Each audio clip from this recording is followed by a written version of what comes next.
안녕하세요. 안녕하세요. 네, 저희가 2028 대학 수학 능력 시험 예시문항 분석을 하기 위해서 이렇게 모였습니다. 반갑습니다, 주영쌤. 네, 반갑습니다. 네, 저는 김다린입니다. 네, 저는 배주영입니다. 네, 저희가 예시문항을 분석해 보려고 하는데요. 지난 4월에 평가원에서 문항이 공개가 되었습니다. 어떠한 방향으로 이제 문제들이 제시되었는지 같이 한번 지금부터 봐보도록 하겠습니다. 일단 우리 2028 수능에서 가장 큰 변화가 뭐죠? 기존의 수능에서는 미적분, 확률과 통계, 기하 이렇게 세 과목 중에 하나를 선택하는 형태였다면 2028 수능부터는 대수, 미적분원, 확률과 통계 이렇게 공통된 과목으로 모두가 다 하나의 시험지로 시험을 보게 됩니다. 그리고 시험 시간과 문항수는 기존과 동일하게 시험 시간 100분, 문항수는 30문항 이렇게 유지가 되게 되죠. 자, 그러면 우리 예시문항의 특징에 대해서 한번 알아볼까요? 네, 예시문항을 보니 복잡한 계산이 다소 감소한 그러한 변화가 살짝 느껴지더라고요. 네, 그리고 기본기가 중요한 문항 이렇게 적혀 있는데 문제를 보면 기본기, 기본 개념, 기본 성질 이 탄탄하게 잡혀 있어야 되는구나 라는 느낌을 받았습니다. 그리고 고난도 문항에서는 또 어떠한 게 느껴졌었나요? 고난도 문항 같은 경우는 이렇게 하나의 개념만 안다고 해서 해결되지 않고 한 문제에서 여러 개의 내용을 같이 물어보기 때문에 이제 여러 내용들을 잘 연결해서 생각하는 그런 문제들이 나왔습니다. 그래서 우리 이따가 문제들을 자세히 보면서 조금 더 이야기해 보도록 할까요? 네. 그래서 문제지를 지금부터 한번 같이 봐보도록 하겠습니다. 짠! 이게 여러분들이 2028의 이제 대수능 시험지 마주하게 될 이제 문제지의 형태인데요. 같이 한번 어떻게 구성되어 있는지 천천히 살펴보도록 하겠습니다. 일단 맨 앞 페이지에 이렇게 2점짜리 문항이 1, 2, 3번 해서 세 문제가 등장을 합니다. 굉장히 간단한 문항인데요. 실수하지 않도록 주의해야겠죠. 뒤에는 3점짜리 문항도 4번부터 이어지게 됩니다. 4번부터 시작을 해서 넘길게요. 뒤에 이제 5, 6, 7 해서 뒤에도 다 3점인데 아직 이 7번까지의 문항이 특히나 한두 줄로 이제 문제가 풀이가 되더라고요.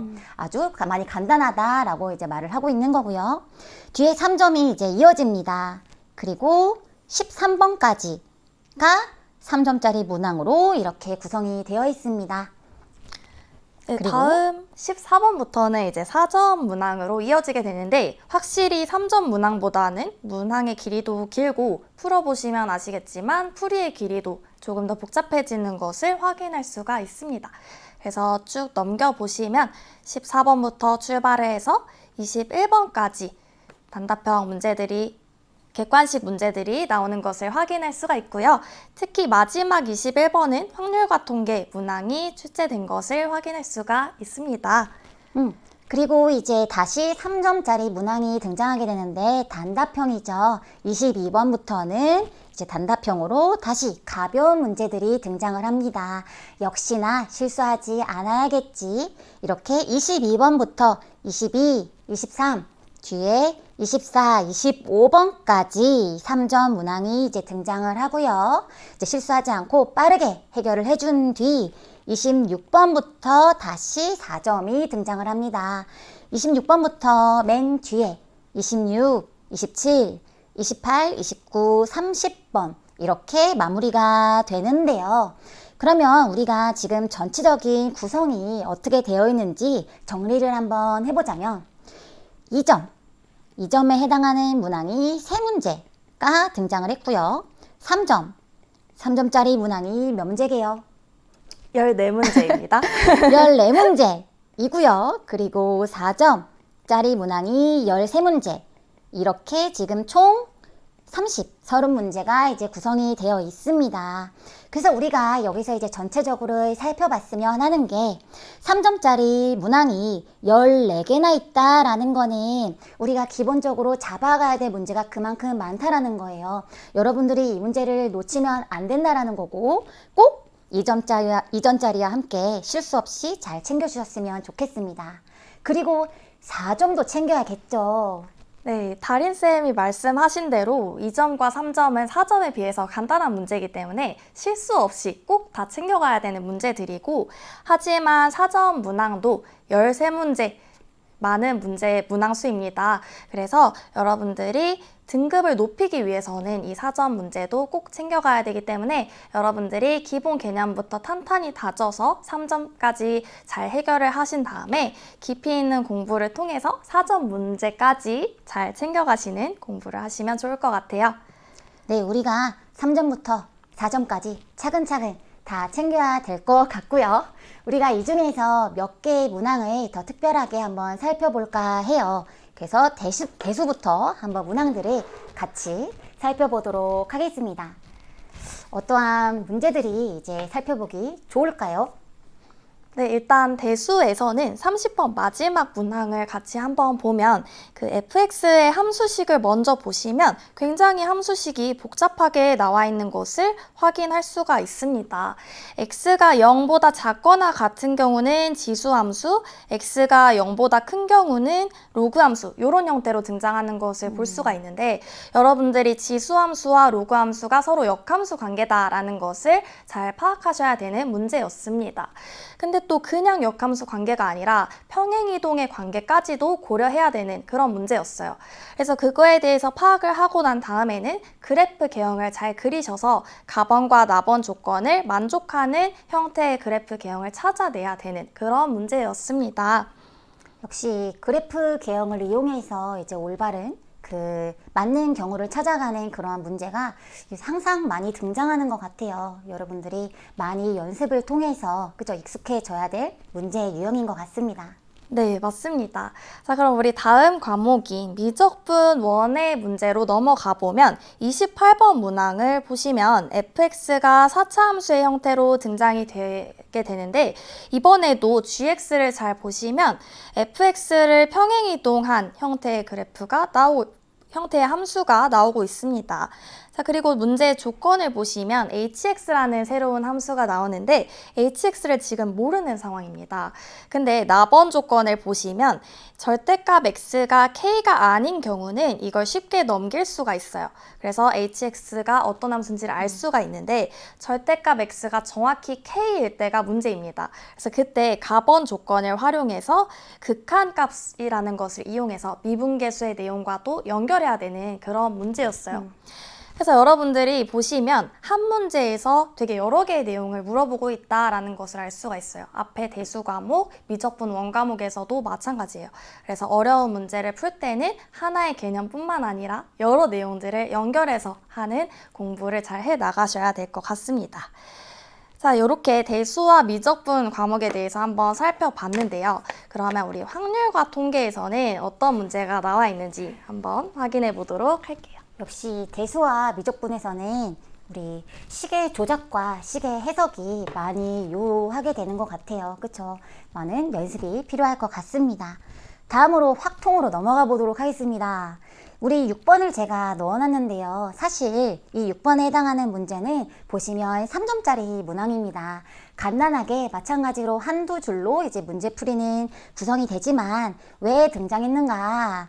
바로 이제 모비율 그리고 표본 비율이라는 이번 개정에 새롭게 추가된 내용이기 때문이죠. 그래서 한번 여러분들이 중요하게 한번 살펴보셨으면 좋겠습니다. 사실 지금은 굉장히 간단한 표본 비율에 대한 개념만 알고 있으면 풀리는 문제이지만 우리 표본 비율을 이용해서 모비율을 추정하는 것까지가 실제로 추가된 내용이거든요. 그래서 더 어렵게 나올 수도 있으니 그 부분까지 다 챙겨주셔야 될 것 같습니다. 그렇죠? 네, 이 내용은 아무래도 여러분들이 나중에 모의고사를 보는 과정에서 관련된 문제를 조금 더 많이 접하면서 연습이 될 거라고 생각을 합니다.